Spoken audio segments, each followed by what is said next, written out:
everyone! Good morning! Second day na namin dito sa Bantayan Island and ang oras is mag-aalas 8:30 na ng umaga. Andito na yung sundo namin for today's activity. Mag-island trip kami. Island hopping. So dito na si Kuya. Magmumotor ata kami. Motor ba? Sinabi niya. Mumotor kami. So, Baka paano, papuntang port. pero sana hindi malayo. No? So grabe na naman yung init. 8:30 pa lang pero napakainit na. Saan si Kuya? Ay, si Kuya. Hi, Kuya. Ay, hindi pala. Kala ko si Kuya. Sorry, Kuya. Kala ko si Kuya. O, ibang Kuya naman. Kadali naman po. Asa maato sa port? Unahan pa port. Unya ang daging si asa bayran.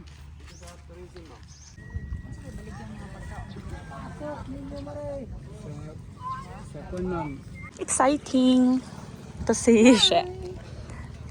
Ito yung sasakyan natin. Kaya ito ano rin, napagaykuhan, anong galingan, ang kanang kibs.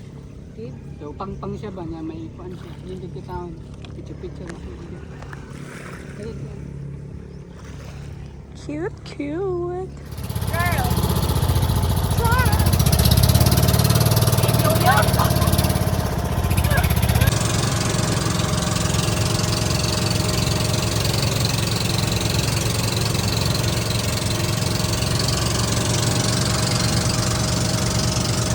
Dito kami sa part na to nag-snorkel. Ayan o, yan ang linaw ng tubig. Oh. Blue na blue, green na green. Ang linaw ng water.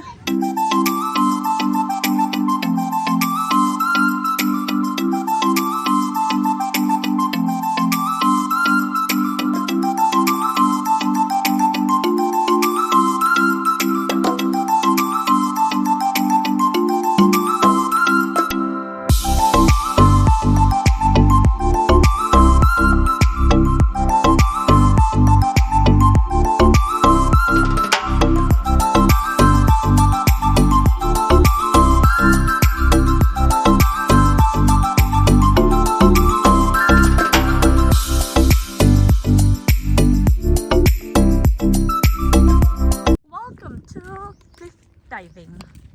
Yan. Lakad-lakad tayo dito. Ang ganda dito, oy. Ganda. Pero dito pa lang, blue na yung tubig, oh. Char! Pagbabaw lang, oy. Para sa'yo. Char! Hoy! Hintayin mo ako dyan! Si Kuya mag-video. Pag di ako lumutang, uy, huwag kang umalis! Hintayin mo! Basta ka na.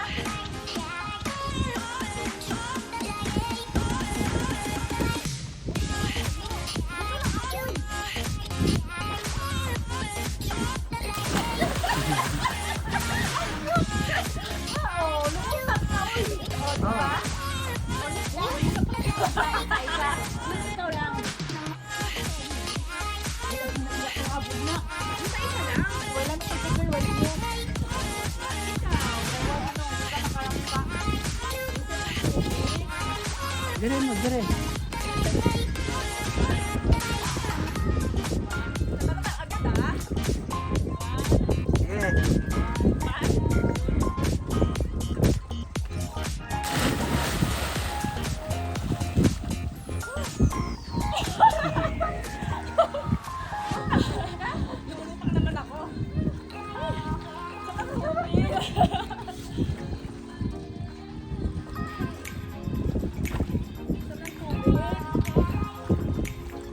Ganda. Tingnan nyo naman kung gaano ka-blue yung water. Char.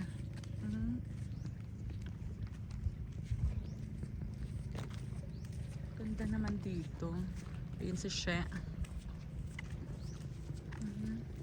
Very choka. Chokaness. So, may baon namang water.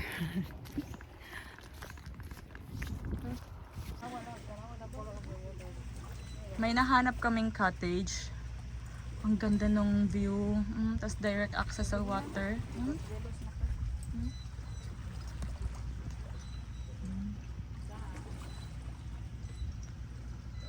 Ganda dito.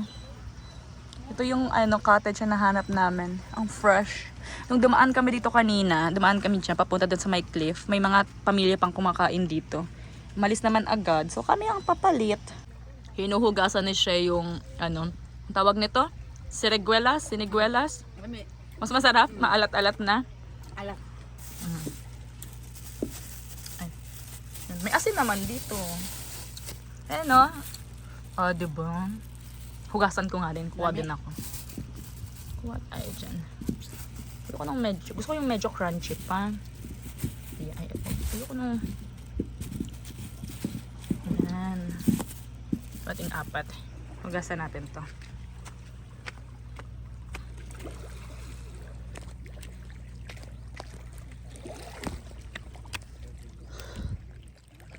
Wala na basa.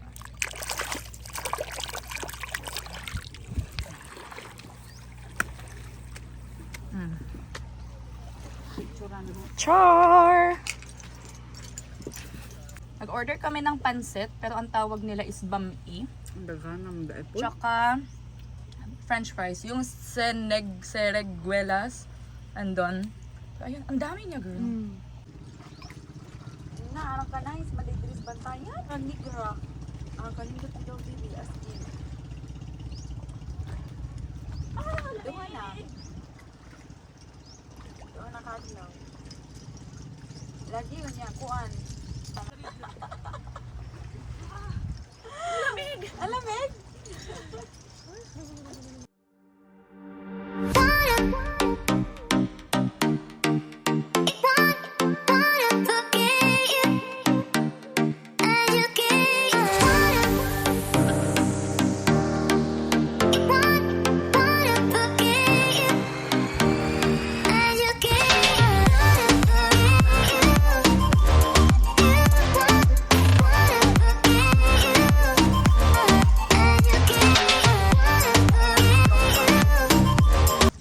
$1:35 pa lang ng hapon, pero paalis na kami kasi kanina pa kami dito. Ito si Sheo, nakatakip. Yan, papunta na kami doon sa may bangka, tapos babalik na kami sa hotel. Kukunin lang namin yung motor kasi may pupuntahan kami after nun. So pick up lang namin yung motor. Andito na yung boat na sasakyan namin. Aalis kami agad, kunin lang namin yung motor. And we are on our way again. Umalis lang kami talaga. Nag-sunscreen lang. And umalis agad-agad. Ngayon, papunta kami ng Ogtong Cave Resort.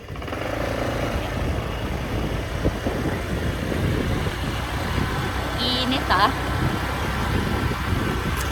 This way to the Ogtong Cave. Ay, malaki din yung pool nila.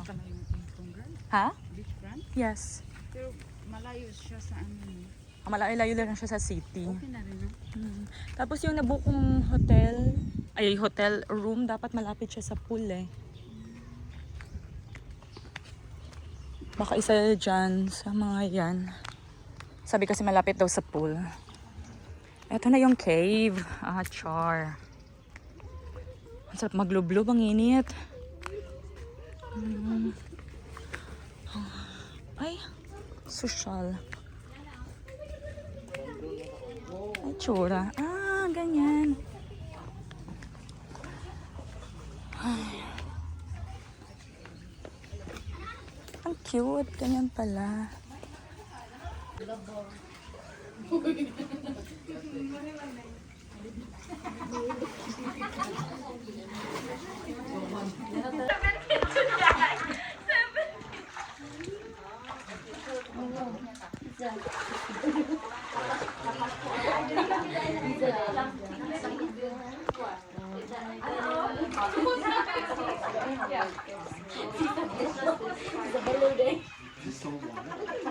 Ang haba ng araw natin. Mahaba talaga. Mas mahaba kaysa Kahapon.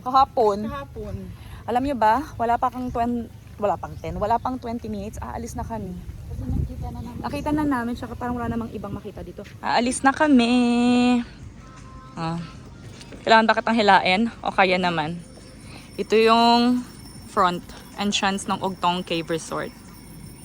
Ayun. Wait. Santa Fe Beach Club, Ogtong Cave. Ayan. Mas excited pa sa Bibingka kesa sa cave na pinuntahan. Okay na rin makita. Okay. Dadata yung dulo. Yes. Pupunta kami dun sa binilhan namin ng bibingka kahapon. Gusto namin kumain ng bibingka. Yung The Ruins, andito na naman. Yung abandoned house na ginawang tourist spot. Ang ganda din dyan kahapon. Huminto din sila. Tumatayo yung mga kambing. Sayang di ko nakuhaan. Kaya nga, naglalakad na parang tao. Sa ano, girl? Mga wakwak. Mga wakwak. Nakatayo yung mga kambing. Kakaiba, no? Kaya nga. Ano yun? Wakwak na nakalain.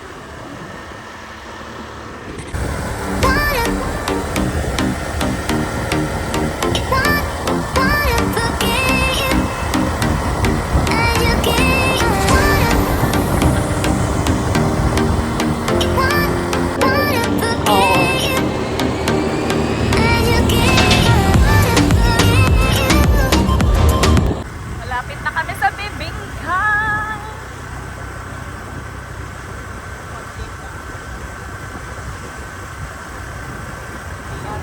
Yan yun, no? Yan yun, uy. Hindi yan yun. Ito, oh. Hala. Hala, kalain. Ay, ito. Ito ba yun? Ito yun. Ay, ito yun. Ay, kalain. Ay, ang layo pa ng biyanahe namin. Ito yung tindahan, ang Bibingka, kaso close. Ay. Te, was ate na, baligyag bibingka. Katong Andito na kami ulit sa resort kung saan kami nagsistay. And may napuntahan pa kami isang bibingka na nagtitinda kaso 2 piraso na lang. Ang oras is 7:20 na ng gabi. Sakit ang flash ha. 7:20 na ng gabi and paalis pa lang kami ng resort para mag-dinner. Nahuli kami. Wala kasi kaming helmet. Nakalimutan naming suotin. Ano kayo? Last night. pada na naman yung istasyon. Nakapag-order na kami ni Chef. Itsura ng nahuli. Dumating na yung first na food. Kinilaw. And isdang... Sabaw... Ay, isda ba to, girl? Oh, isda pala. Tanigi pala. Ayan. Kain. Dumating na yung scallops. Ano na lang, yung inihaw na isda na lang yung wala. Ito na yung fish. Ang may itsara. Grabe tong sili nito. Galit na galit sa sili, girl. Ito pa, meron pa dito, oh. Isa. Naubos namin. Literal na naubos namin yung food. Walang nakalagpas. Sarap. Wala talaga natira. Oo, masarap nga. Dito kami kumain. Okay lang yan. Dito kami nahuli kanina sa intersection na yan. Tapos nakapark dito sa gilid. Diba? Okay na. Thanks. Let's go. Okay na. 8:47 na. And uuwi na kami. Para maagang matulog. Ito yung itsura. Ha? Sige. So, ayun. Nag-helmet kung kailan nahuli. Hoy, kanina lang, isang beses lang naman kami hindi nag-helmet, no? Sobrang lapit lang naman kasi. Yun pa yung time na nahuli. Kaya nga. Tsempong-tsempo. Saglit lang kasi yung biyahe namin. Wala pang 3 minutes. Nahuli pa, pistot. Ano mo? Kakaalis lang namin doon, di ba? Maya-maya doon na kami sa resort. Sige. Gabi na here. Uwi na kami tomorrow. Yes. Bukas na pala yung namin, pabalik namin ng Cebu Yung City. flight namin. Magbabarko na naman kami ng 1 oras and then biyahe na 3 hours. Mag-ice cream kami. Dito kami magde-dessert sa resort. Dito na kami sa resort, by the way. Ang binili lang namin dun sa may convenience store is ice cream and water kasi wala na akong water. Uy girl, mukhang natutunaw na yung ice cream. Kainin na natin. Char. Tingnan nyo. Full moon ulit. Wala, hindi nga makita. Pero full moon yan. Ayan o, full moon yan. Ganda. Kain. Dito na lang ako. Pabalik na kami sa kwarto kasi matutulog na kami. Sabi ni She, yung hotel daw na to, mukhang classroom. Hindi na yung sunod-sunod. O, ganyan. O, diba? Mukhang classroom. Totoo nga naman. Grade 1, grade 2, section 1, ganito. Yan, dito kami. Dami pa naming sinampay. Matutuyo pa yan hanggang bukas. Maaga pa kami bukas. 8:30 yung schedule namin ng barko.